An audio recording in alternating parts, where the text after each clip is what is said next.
Bismillahirrahmanirrahim. Wa li syafa'ati Rasulillah wa li karamati wa la ilah illa hadratin nabiyil Mustafa Rasulillah sallallahu alaihi wasallam wa ala alihi wa ashabihi wa zawjihi wa dhurriyyatihi wa ahli baitil kiram ajma'in ila hadratin mu'allif hadzal kitab asy-syekh al-alim al-alama al-imam Nasr bin Muhammad bin Ibrahim wa nafa'ana bihi wa bi ulumihi fi darin. Al-Fatihah.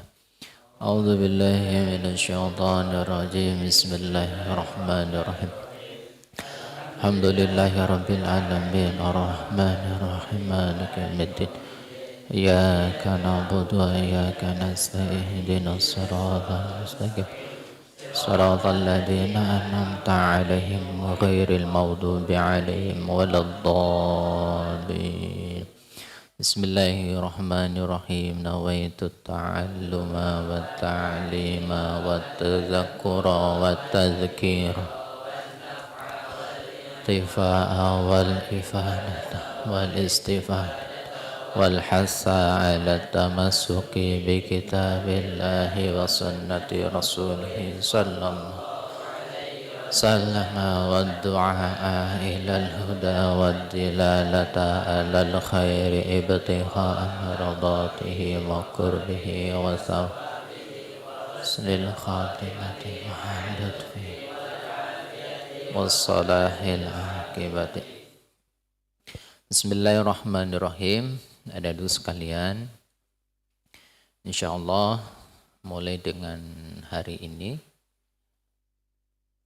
dan ke depan kemungkinan nanti 1 minggu 2 kali ya, 1 minggu 2 kali insyaallah nanti kita akan ngaji kitab Tanbihul Ghafilin, kitab karangan Imam Syekh Nasr bin Muhammad bin Ibrahim As-Samarhan, ulama besar yang tinggal di daerah Samarhan.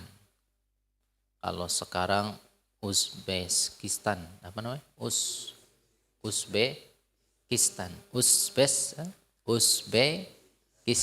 Ya. Kalau dulu masih wilayah Uni Soviet ya, masih ulama Uni Soviet. Negara yang didominasi orang-orang sekuler, tapi ternyata melahirkan juga ulama-ulama besar. Di antaranya ya Imam Abu Laits ya, Imam Abu Laits As-Samarhan. Kitabnya ini fenomenal.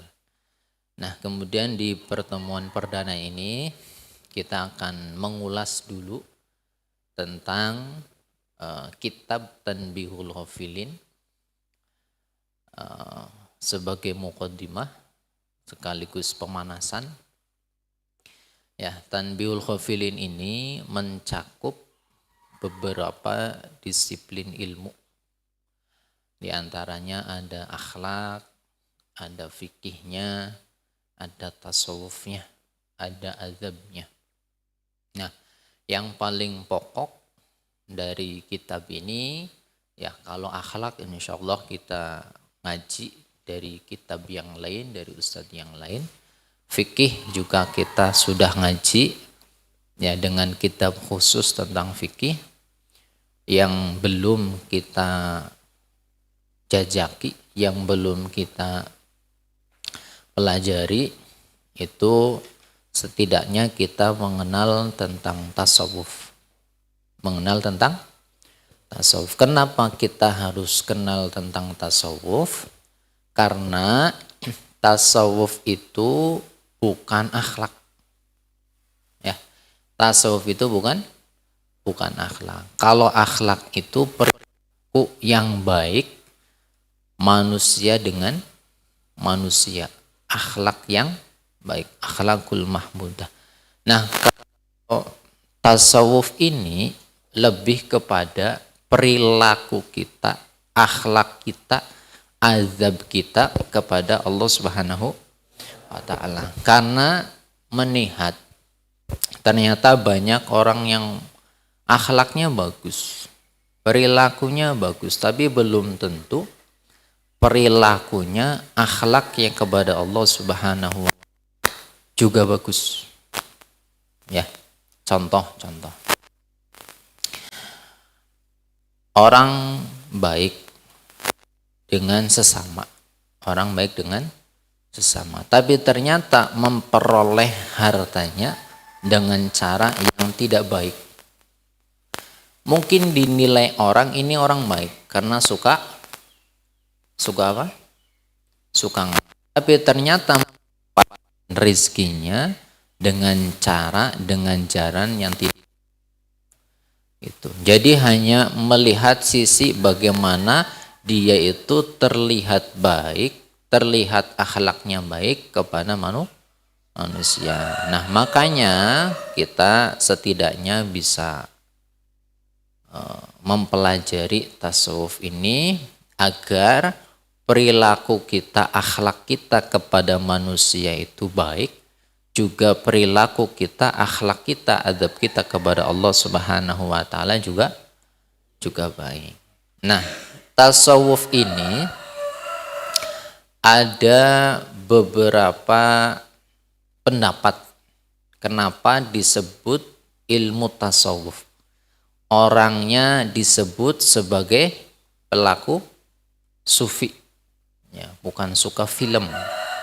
Tapi dimaksud di sini sufi adalah orang yang perilakunya, akhlaknya menerapkan ilmu tasawuf, Di antaranya yang pertama, ya, kenapa disebut sufi? Itu berasal dari kata sofa'a. Ya. Sofa'a itu artinya bersih, artinya jernih, artinya bening. Ya, sama dengan perilaku orang-orang sufi yang hatinya bersih, yang hatinya bening, yang perilakunya juga bersih.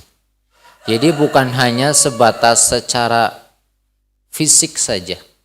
Ya, karena sekali lagi tasawuf itu tidak melihat secara visual, tidak melihat secara fisik, ya, karena ini lebih kepada ahwalul qalbi, lebih kepada, ya, tingkah lakunya hati kepada Allah Subhanahu wa Ta'ala.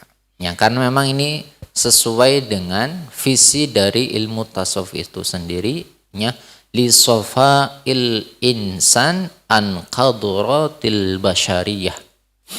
Jadi tasawuf itu adalah untuk membersihkan manusia dari kotoran-kotoran basyariyah, ya, manusia yang kotor-kotor itu dibersihkan. Nah, ini satu di antara pendapat, ya, kenapa disebut sebagai sufi. Nah, ini secara makna sesuai, sejalan dengan tujuan ilmu tasawuf itu sendiri. Tapi secara bahasa ternyata orang yang berperilaku sufi, kalau diambil kata sofa'a, nanti pelakunya bukan disebut sufi, tapi sufa'i. Nah, ini secara makna sesuai dengan tujuan ilmu tasawuf, tapi secara bahasa tidak sesuai. Ya, sesuai makna gimana? Ya, sesuai dengan apa yang pernah disampaikan Nabi Muhammad SAW. Ya, ala wa innal fil jasadi mudghatun ida soluhat soluha jasaduhu kulluh wa ida fasadat jasaduhu kulluh. Ya, di dalam diri manusia itu ada satu organ. Yang satu organ ini bisa menentukan baik atau tidaknya jawarih yang lain, anggota tubuh yang lain, yang menggerakkan tubuh, ya, ini mengarah ke yang baik atau mengarah ke yang buruk. Kalau satu organ tubuh ini baik, ya, maka insya Allah ya jawarih yang lain, anggota tubuh yang lain akan tergerak untuk melakukan yang baik-baik. Tapi sebaliknya kalau jasad ini atau organ satu ini lagi rusak, lagi tidak baik, maka bisa mengantarkan ya orang tersebut untuk melakukan hal yang tidak baik. Ya sama ketika kita kondisinya lagi sakit. Kondisinya lagi sakit. Kira-kira bawa satu galon air kuat enggak? Ya. Jangankan 1 galon.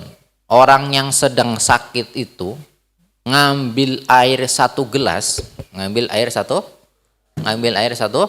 nah itu ngaderek-dek. Ngaderek-dek. Kenapa? Ya kan memang lagi sakit. Sama ketika hati sedang sakit, ya boro-boro bisa membawa amal-amal yang besar. Ya, karena berat. Nah, maka sekali lagi tasawuf ini adalah bagaimana si hati ini bisa bersih, si hati ini bisa jernih, bisa sehat. Ya. Man atallah biqalbin salim. Sehingga ketika menghadap Allah Subhanahu wa taala membawa hati yang sehat, membawa hati yang selamat. Nah, ini tujuan dari ilmu tasawuf. Ya, sesuai dengan maknanya, sofa'a itu artinya bersih.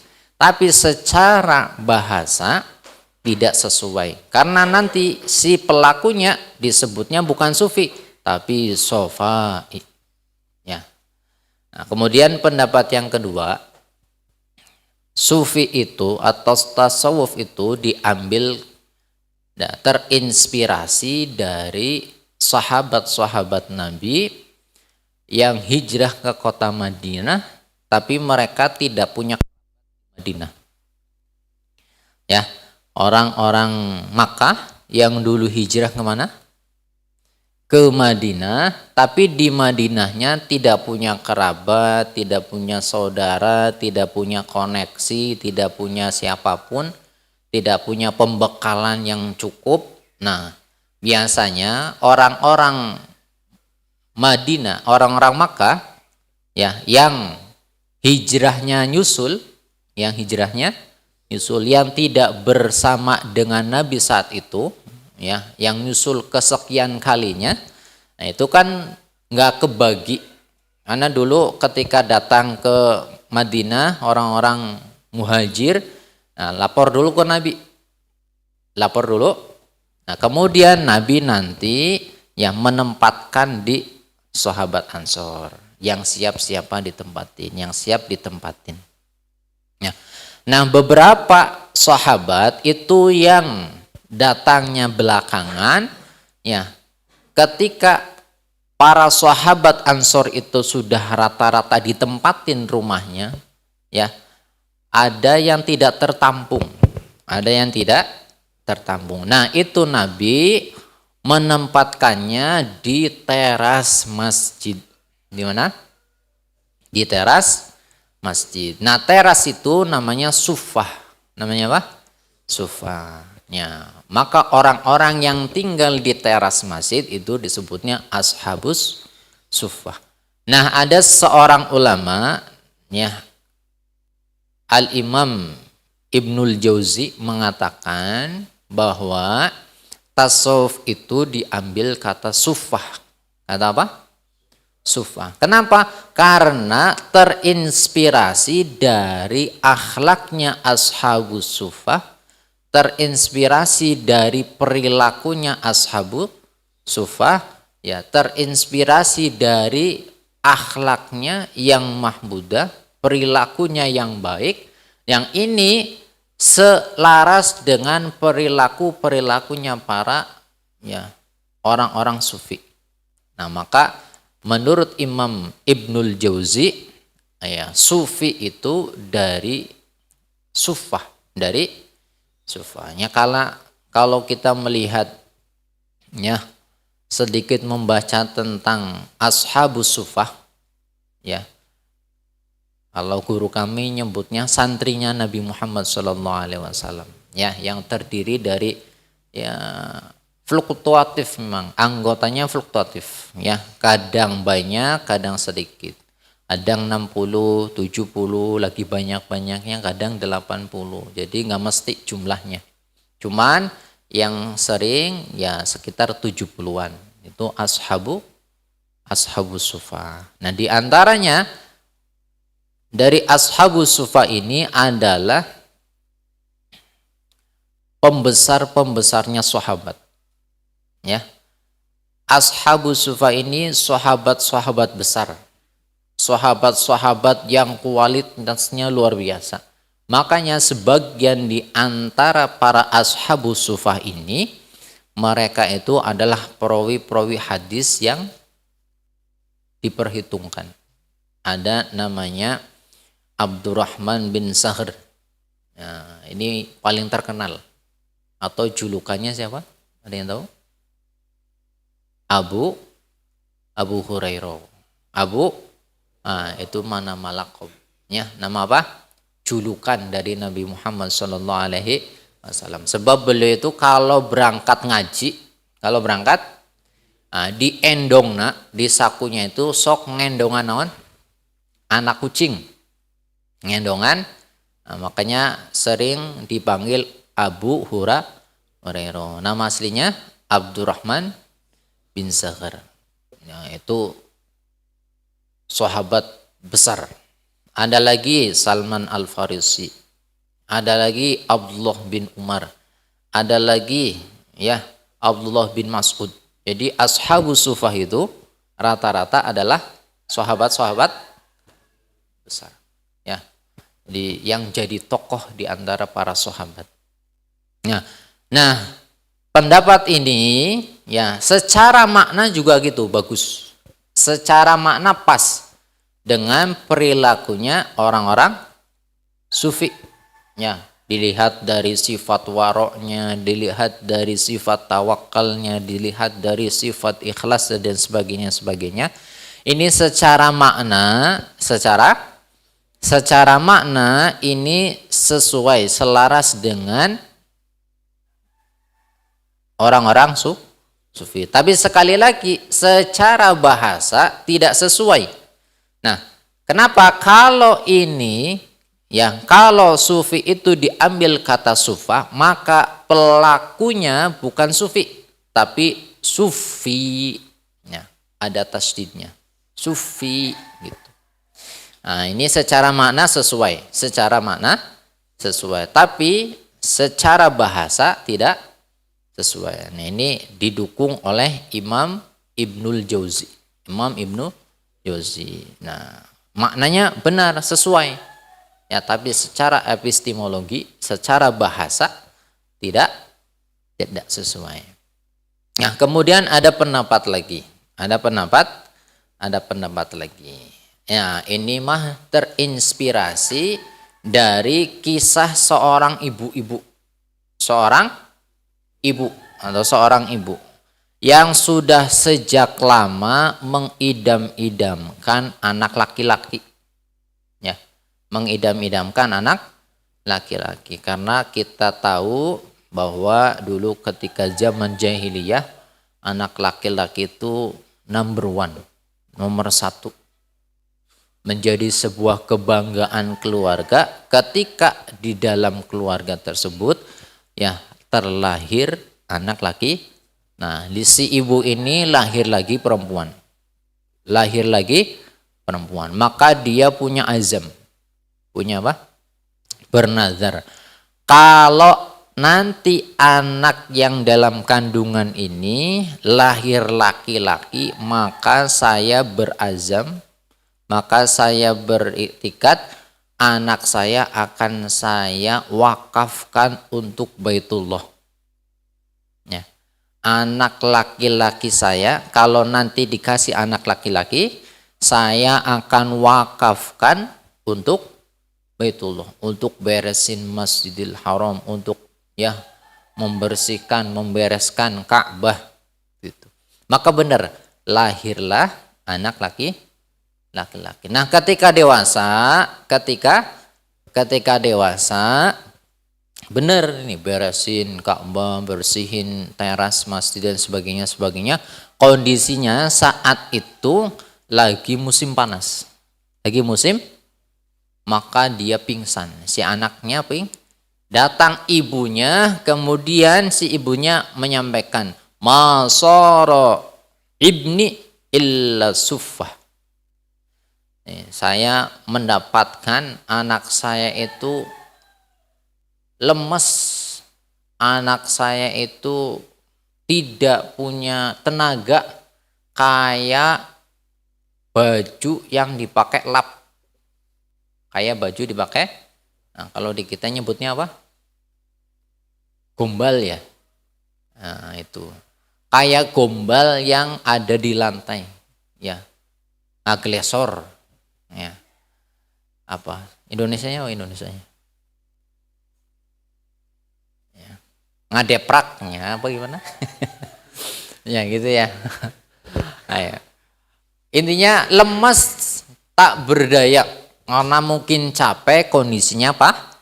Panas, jadi ngageprok gitulah ya.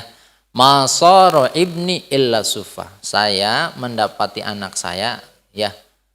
Saya tidak menemukan anak saya kecuali kayak gombal yang lemprok gitu. Ya, yang ada di lantai. Nah, ini kalau secara bahasa sesuai. Ya, orang yang ngagleprok tadi disebutnya sufi. Disebutnya apa? Ini secara bahasa. Tapi secara makna tidak sesuai. Masa ya orang sufi disamakan kayak gombal lap, menyamakan, mensetarakan Syekh Abdul Qadir Jailani, ya, Imam Junaidi, ya, Imam Hasan Al-Basri dan yang lain-lain disamakan seperti siapa? Ya, gombal yang nempel di lantai. Nah, ini secara bahasa sesuai sufi, ya, sufi. Tapi secara makna tidak sesuai. Nah, kalau yang dua di depan secara makna sesuai, tapi secara bahasa tidak. Nah, yang ketiga ini secara bahasa sesuai, tapi secara makna tidak sesuai. Maka ini pendapat yang paling lemah. Walaupun secara bahasa sesuai, tapi pendapat paling lemah. Nah, kemudian ya berpendapatlah Imam Abdul Karim Al-Qushairi, ya. Imam Abdul Karim Al-Qushairi, ya. Sufi itu menurut beliau itu terinspirasi dari orang zaman dulu, orang jahiliyah, ya, yang memakai baju dari kulit domba atau bulu domba. Nah, kalau sekarang mungkin kesannya wah. Kalau sekarang mungkin orang menganggapnya keren. Kalau orang sekarang mungkin menganggapnya ini orang yang dengan kualitas ekonomi tinggi. Gitu ya. Kalau kita ngelihat orang pakai jaket kulit kan keren, mahal, bagus, berkualitas, branded, ya enggak? Nah, ada lagi pakai sepatu kulit, ya enggak? Keren, bagus, branded, bermerek. Sabuknya kulit, bagus, keren, bermerek, ya enggak? Celananya kulit, ledes KB. Ya. Kalau orang zaman sekarang gitu, ya, ngelihatnya kulit itu, ya, pakaian orang dengan ya ekonomi yang bagus, yang tinggi, gitu. Ya, menganggap bahwa orang pakai baju kain itu ekonomi rendah. Kalau dulu kebalikannya, orang pakai baju dengan dengan baju kain itu mahal itu. Karena harus impor dulu. Harus apa? Nah, makanya ada namanya jalur sutra, ya, yang ada di Saudi Arabia sana dulu ada jalur. Itu untuk para saudagar transaksi jual beli, di antaranya yang dijual itu kain. Jadi kain dulu impor. Maka orang-orang yang tidak mampu, mereka pakai baju dari hewan. Dari apa? Dari hewan, dari kulit, dari bulu. Nah, kemudian cara produksinya, mengolahnya tidak semodern sekarang. Kulitnya jadi bagus, ya. Baju kulitnya jadi kelihatan keren, fashionable, ya. Kayak artis dan sebagainya. Itu sekarang pengolahan kulit modern. Kalau dulu seadanya, yang penting bisa nutupin badan. Orang dulu dari kulit gitu. Ya. Jadi jangan, nah, berarti orang sufi itu penampilannya keren-keren, enggak. Zaman dulu kebalikan dari sekarang. Ya. Orang yang berpenampilan seadanya, orang yang berpenampilan seperti pada umumnya orang, padahal mereka mampu, ya, kemudian akhlaknya bagus dan sebagainya, ya, maka, ya, menurut Imam Abdul Kalim Kusyairi, nah ini orang yang pakai baju kulit namanya tasawwafa, ya, sama seperti orang pakai gamis takomaso, pakai gamisnya. Orang pakai baju talab basa. Talab. Nah, ini kalau secara bahasa sesuai. Orang yang pakai, ya, bulu domba, baju bulu, ya, disebutnya sufi, ya. Kemudian secara makna, ya, ini melihat bagaimana kesederhanaan orang-orang yang berpenampilan seadanya, ya, tidak terdistract dengan orang lain, tidak, ya, menggantungkan apa-apa itu menurut orang lain gitu. Ya. Jadi ulama-ulama sufi itu, ya, ulama-ulama sufi itu tidak menjadi ulama sufi itu tidak mengambil keputusan dari pendapatnya orang lain. Bahasanya gimana?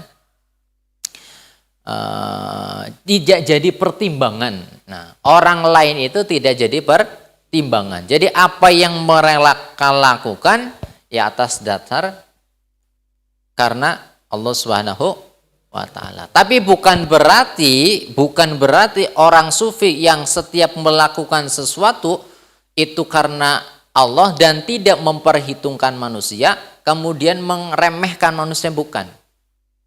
Ya, kenapa? Karena kalau kita sejalan karena Allah Subhanahu wa ta'ala, maka secara otomatis akhlak terhadap sesama juga akan bagus.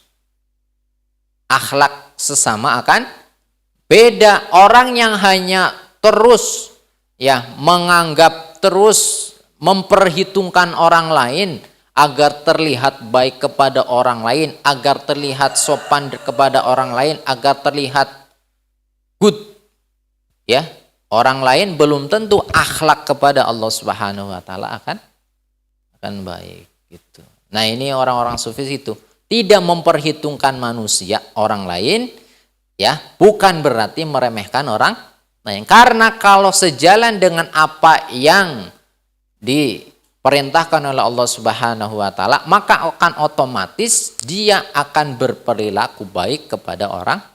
Nah, inilah, ya, jalannya orang-orang sufi. Jadi selalu mengedepankan akhlaknya kepada Allah Subhanahu wa ta'ala gitu.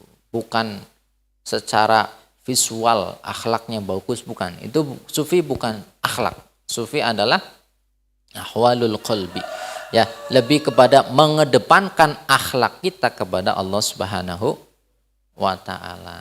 Nah, makanya nanti insyaallah bab-bab yang disampaikan di kitab Tanbihul Ghafilin ini nanti adalah, ya, upaya-upaya kita agar menjadikan hati kita itu menjadi bersih, menjadi jernih. Kita tahu kotoran-kotoran yang tidak seharusnya masuk ke dalam hati, kotoran-kotoran yang harusnya yang tadinya ada di dalam hati kita keluarkan, ya, agar tidak mengotori mengotori. Karena sekali lagi yang nanti akan menghadap kepada Allah Subhanahu wa taala adalah hati kita. Adalah hati kita, bukan jasad kita yang sekarang. Ya. Maka disampaikan man atallah biqalbin salim, yang datang kepada Allah Subhanahu wa taala dengan membawa hati yang bersih, dengan membawa hati yang sehat. Nah, maka dengan upaya ngaji kitab Tanbihul Ghafilin ini, kita berusaha semoga hati kita menjadi hati yang bersih, menjadi hati yang sehat, datang kepada Allah dengan membawa hati yang jernih. Ya. Dan kemudian untuk sistem ngajinya mungkin nanti tidak diluhot karena pasti akan ya butuh waktu yang panjang. Di luhotnya nanti mungkin di jeda waktu ya sebelum streaming ya, karena pasti akan panjang. Nanti kita akan membahasnya per tema. Ya, kalau sekiranya temanya butuh beberapa penyampaian, butuh beberapa pertemuan, ya mungkin nanti kita akan dibagi beberapa sesi. Misalkan bab tentang ikhlas, ya dibagi beberapa sesi, ya. Jadi sistem pembelajarannya nanti insya Allah kita sampaikan, ya kami baca dulu tentang isi-isinya di bab tersebut, kemudian nanti kita sampaikan per tema. Kita sampaikan per bab. Ya, karena sekali lagi kalau dibaca secara menyeluruh ini butuh waktu yang sangat lama. Ya, karena dulu juga pernah ngaji itu 2 tahun hanya dapat 1/4. Ya, kalau ngajinya tiap hari mungkin bisa 1 tahun khatam. Tapi kalau pertemuannya 2 minggu, 1 minggu 2 kali, ya butuh waktu yang lama.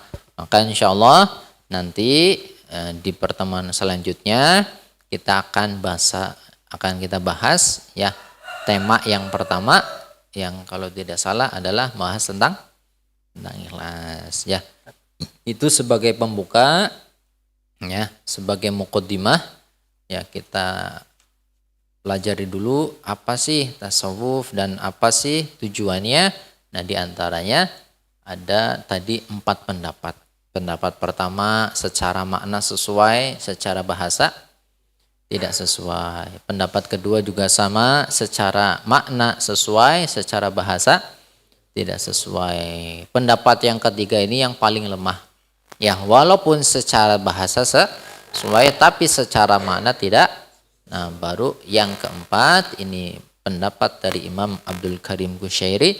Nah, ini secara bahasa pas karena pelakunya akan disebut sufi ya. Kemudian secara makna juga ini terinspirasi dari perilakunya orang-orang sufi, ahwalnya orang-orang sufi sesuai dengan maknanya. Nah, itu aja. Semoga ada manfaatnya, dikasih umur panjang sehingga kita bisa bertemu lagi di pertemuan selanjutnya. Kita tutup bersama-sama dengan membaca doa kafaratul majlis. Subhanakallahumma wa bihamdika asyhadu an la ilaha illa astaghfiruka wa atubu ilaik. Hada wal afu minkum. Assalamualaikum warahmatullahi wabarakatuh.